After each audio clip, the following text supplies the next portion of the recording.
पाकिस्तान कैसे इस सिचुएशन तक आ गया कि लोग ये बात करने पर मजबूर हो गए कि क्या वाकई में पाकिस्तान बैंकरप्ट हो सकता है।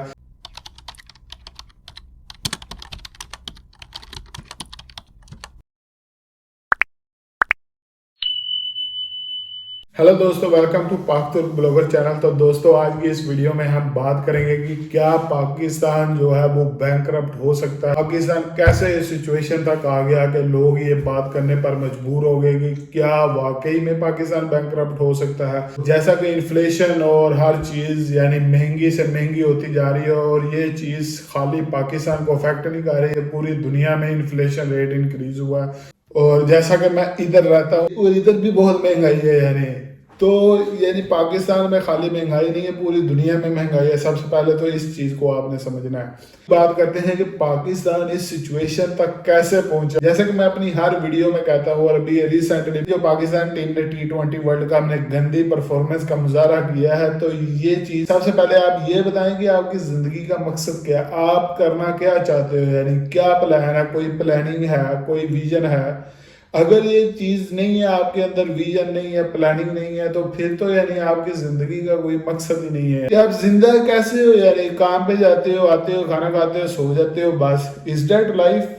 तो अभी बात करते हैं पाकिस्तान इस सिचुएशन तक कैसे पहुंच गया है। जैसा कि हर चीज आप लोगों के सामने है, पाकिस्तान जो है शुरू में तो ऐसा नहीं था। यानी शुरू में तो पाकिस्तान फास्ट ग्रोइंग, पूरे एशिया में फास्ट ग्रोइंग कंट्री था। अगर वहां से हम स्टार्ट करेंगे तो वीडियो काफी लंबी हो जाएगी, तो हम ये वीडियो को शॉर्ट बनाएंगे। इतनी लंबी डिस्कशन हम इस वीडियो में पॉसिबल नहीं है कि हम करें। उसका आसान सा जवाब यही है कि हम लोगों की कोई प्लानिंग नहीं थी, कोई विजन नहीं था, कोई लॉन्ग टर्म विजन नहीं था। और जिस तरह की हमें लीडरशिप पाकिस्तान में मिली, इसने यानी पाकिस्तान इकोनॉमी का बेड़ा गर्क करके रख दिया।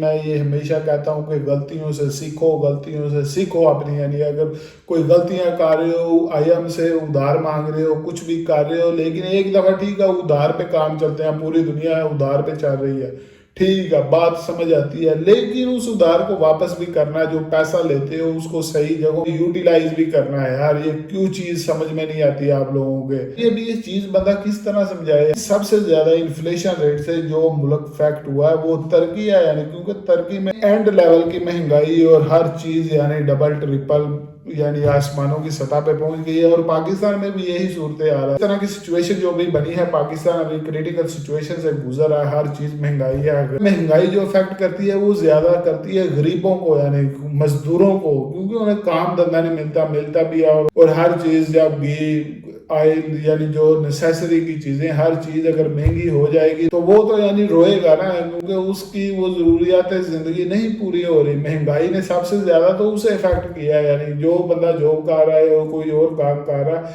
वो तो चलो किसी तरह मैनेज कर ही लेगा, नहीं गरीब कैसे मैनेज करेगा। बहुत सारी बैरूनी ताकतें भी हैं जो ये चाहती हैं कि पाकिस्तान करप्सी की तरफ जाए, यानी डिफॉल्ट कर जाए। लेकिन ये कोई इतना आसान काम नहीं है। पाकिस्तान इतनी जल्दी तो डिफॉल्ट नहीं करेगा। हमारे पास तकरीबन हर चीज यानी पाकिस्तान में मौजूद है, खाने पीने की और पानी वगैरह की, और मुझे नहीं लगता कि यहाँ तक नौबत आएगी। और दोस्तों, पाकिस्तान जो कि शुरू से ही पॉलिटिकल चेंजेस बहुत ज्यादा आती रही है, आर्मी और पॉलिटिक्स यानी इनका आमना सामना कॉन्फ्लिक्ट आते रहे हैं। इधर भी पाकिस्तान में यानी वजीर आज़म बना है, उस अनफॉर्चुनेटली अपनी 5 साल की मुद्दत पूरी नहीं कर सका। बंदा एक दूसरे को गिराता है, यानी आपस में लड़े हो, यानी एक आता है वो दूसरे को गिरा देता है, फिर कोई और आता है वो उसे उसकी पार्टी गिरा देता है। यानी इस तरह करके क्या मजाक कर रहे हो यार। कौम बन के रहो। अगर कोई आता है तो उसको कम से कम 5 साल पूरे करने दो। वो काम मंसूबे उस बंदे ने स्टार्ट किए होते हैं, उसको उधर से ही कंटिन्यू किया करो। ये सिरे से नई चीजें ना स्टार्ट कर दिया करो। दूसरा अगर कोई काम कर रहा है तो वो पिछले ने आगे या कोई किसी और ताकत ने आगे उसको गिरा कर वो अपने सियासत शुरू कर देनी है, यानी अपने प्रोजेक्ट्स ले आने हैं या अपनी करप्शन शुरू कर देनी है। यानी एक तो इस चीज ने हमें मरवाया है। अगर कर्जे भी लेते हो वर्ल्ड बैंक से या आईएम से ले, तो उसे किसी अच्छे काम पे लगाओ ना, यानी उसे यूटिलाइज करो और वो वापस भी करने हैं। ये थोड़ी है कि खुद अय्याशी करते रहो और कर्जे लेने के लिए किसी और जगह से कर्जे उठाकर उसको दिए, उसको और जो उसके कर्जे वो किसी और जगह से उठाकर उससे, इस तरह तो काम नहीं ना चलता है। अगर आप कर्जे लेते हो तो वो पैसे जाते किधर है? ना एजुकेशन सिस्टम में वो पैसा जा रहा है, ना इंफ्रास्ट्रक्चर पे जा रहा है, यानी जा कहाँ रहा है? तो पाकिस्तान में डेवलपमेंट ना होने की वजह से ना तो उधर गरीब लोगों के लिए जॉब्स अपॉर्चुनिटी निकली, और पाकिस्तानी जो उधर थे जो कुछ थोड़ा बहुत पढ़ लिख के, तो उन्होंने यानी पतली गली से बाहर निकलना वो ही आसान समझा, क्योंकि वहाँ ना तो जॉब अपॉर्चुनिटीज थी, ना कोई डेवलपमेंट थी कि वो अपना फ्यूचर फैमिली के साथ रह कर ही यानी सिक्योर कर लेते, यानी जिसके पास थोड़े पैसे आ जाते हैं तो वो यही कोशिश करता है कि वो बाहर चला जाए।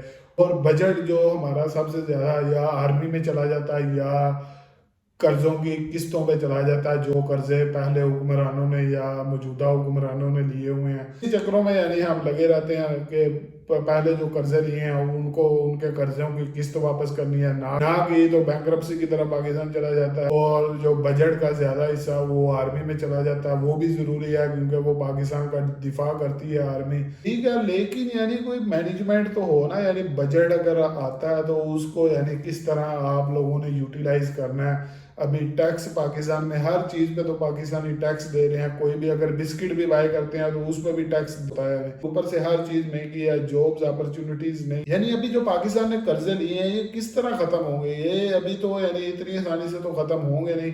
इसको खत्म करने के लिए और कर्जे लेने पड़ेंगे। अगर और कर्जे लिए तो वो कैसे वापस होंगे? वो और कर्जे लेकर वापस होंगे। यानी यही काम में लगे रहते हैं, जैसे बारिश होगी तो पानी आएगा, ज्यादा बारिश होगी तो ज्यादा पानी आएगा, तो ज्यादा कर्जे लोगे तो ज्यादा इंटरेस्ट रेट पे करोगे, और ज्यादा कर्जे लोगे तो उससे भी ज्यादा फिर कर्जे वापस करोगे। तो सिंपल कैलकुलेशन है जो कि हर बंदे को पता है। और इससे बचने के लिए यानी आसान तरीका तो यही है कि यानी अगर आप कर्जे लेते हो तो उसे यूटिलाइज उन कामों में किया जाए जिससे मुल्क को बेहतरी और मुल्क की इकोनॉमी स्टेबल हो। तो अभी जिस इन्फ्लेशन से हम गुजर रहे हैं उस इन्फ्लेशन से तो हर कंट्री अभी गुजर रहा है, यानी चाहे वो अमीर कंट्री हो, यूके हो, अमेरिका हो, कनाडा हो, जो कोई भी हो, यानी हर कंट्री जो है वो इस क्राइसिस से गुजर रहा है। एक तो ये चीज अच्छी है यानी दिल को तसल्ली देने के लिए कि हम अकेले नहीं हैं, बाकी सारे भी यानी स्ट्रगल कर रहे हैं। तो पाकिस्तान के पास इतने टूरिस्टिक प्लेसेस हैं और यानी वहाँ यानी टूरिस्ट ना होने के बराबर हैं।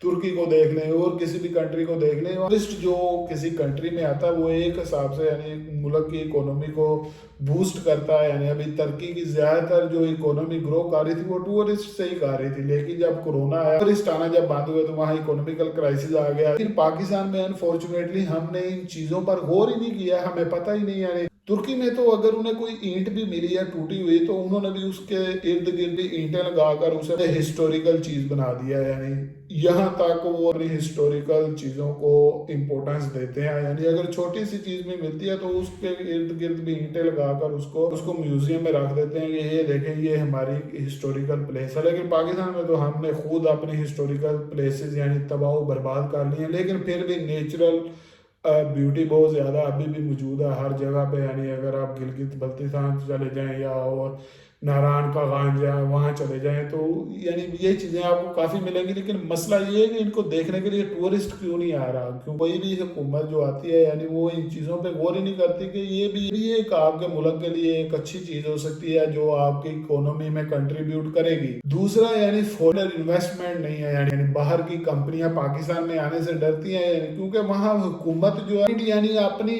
5 साल की मुद्दत पूरी करने की गारंटी नहीं देती। तो किसी बाहर की कंपनी को वो क्या गारंटी दे कि भाई आप इधर आ जाए, हम 20 साल के लिए आपसे यानी कॉन्ट्रैक्ट कर लेते हैं जो भी टर्म्स एंड कंडीशंस होंगी। तो इसलिए ना तो फॉरेनर इन्वेस्टमेंट है। और यहाँ देख रहे हैं यानी ये लग्जमबर्ग में यानी छोटा सा कंट्री है यानी और 150 इन्वेस्टमेंट बैंक है, यानी 150 इन्वेस्टमेंट बैंक 150 और वो भी इन्वेस्टमेंट बैंक। तो अभी ये मुल्क जो है दुनिया का दूसरा अमीर मुल्क है। यानी कुछ ना भी करो यानी इन्वेस्टमेंट बैंक, डिजिटल कंपनीज वगैरह जो भी है यानी उनके हेडक्वार्टर इधर है लग्जमबर्ग में।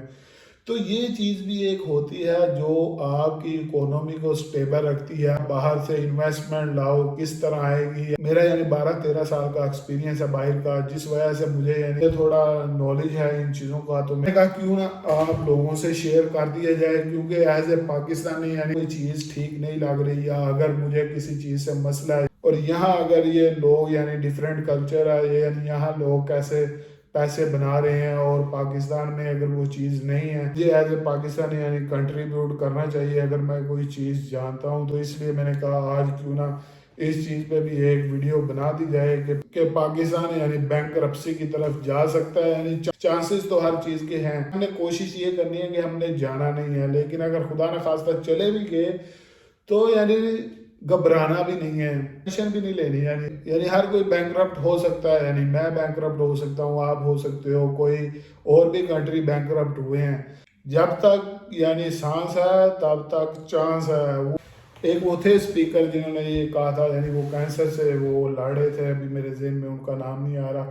تو وہ یہ چیز کہتے تھے کہ بھئی جب تک سانس ہے تب تک چانس ہے. تو جب تک آپ لوگوں میں دم ہے یعنی اس وقت تک یعنی آپ لوگ، ہماری یہی کوشش ہونی چاہیے کہ بینکرپسی کی طرف نہیں جانا. تو دوستو پاکستان میں بہت ساری ایسی چیزیں ہیں جن پر ہمیں کام کرنا پڑے گا اگر ہم پروگریس کرنا چاہتے ہیں، اگر ہم ترقی کرنا چاہتے ہیں، اگر ہم قرضے نہیں لینا چاہتے اور قرضوں کے بغیر زندگی گزارنا چاہتے ہیں. تو ہر بندے کو سنسیئر ہونا پڑے گا. پاکستان میں یعنی ہر بندہ سوری ٹو سے کہ جہاں کسی کا دا لگتا ہے وہ دا لگاتا ہے اور اس کو اپنا حق سمجھتا ہے کہ وہ دا لگانے کو. انفارچونیٹلی جو چیزیں ہمیں اپنانی چاہیے تھی وہ باہر کے ملکوں نے اپنائی ہوئی ہیں اور وہ یہی وجہ ہے کہ وہ ترقی کر رہی ہیں اور پاکستان جو ہے وہ دن بہ دن یعنی حالات خراب سے خراب تر ہوتے جا رہے ہیں. تو دوستو ابھی ان چیزوں کو یعنی خدا حافظ کرنے کا ٹائم آ گیا. ابھی ہمیں کچھ کرنا پڑے گا، یعنی اپنی آگے آنے والے نسلوں کے لیے کچھ کرنا پڑے گا، اپنے آپ کو بدلنا پڑے گا. تو دوستو ابھی کرنٹ جو پاکستان میں اکونومیکل کرائسس چل رہا ہے تو یہ آگے مزید یعنی چلنے کا امکان ہے اور حالات یعنی بد سے بدتر ہونے کا بھی امکان ہے. یعنی خالی پاکستان میں نہیں، یہاں باہر بھی یعنی یورپ میں بھی یعنی انفلیشن ریٹ زیادہ ہونے کی وجہ سے جو غریب طبقہ ہے وہ بھی یعنی احتجاج کرنے پر مجبور ہے. تو دوستو ایز اے نیشن ہمیں یہ جو کرپشن پاکستان کے ہر ادارے میں ہو رہی ہے اس کو روکنا پڑے گا، ہمیں اپنے معاملات کو ٹھیک کرنا پڑے گا. دوستو بھی امید ہے کہ ہم اس طرح کا برا وقت نہیں دیکھیں گے کہ پاکستان ڈیفالٹ کر جائے یا بینکرپٹ ہو جائے. تو دوستو آج کی اس ویڈیو کا اختتام پھر یہی کرتے ہیں. اگر آپ کو ہماری ویڈیوز پسند آ رہی ہوں تو لائک شیئر سبسکرائب کرنا نہ بھولیے گا. ہمیں دیجیے اجازت. اللہ حافظ. Take care. Bye bye.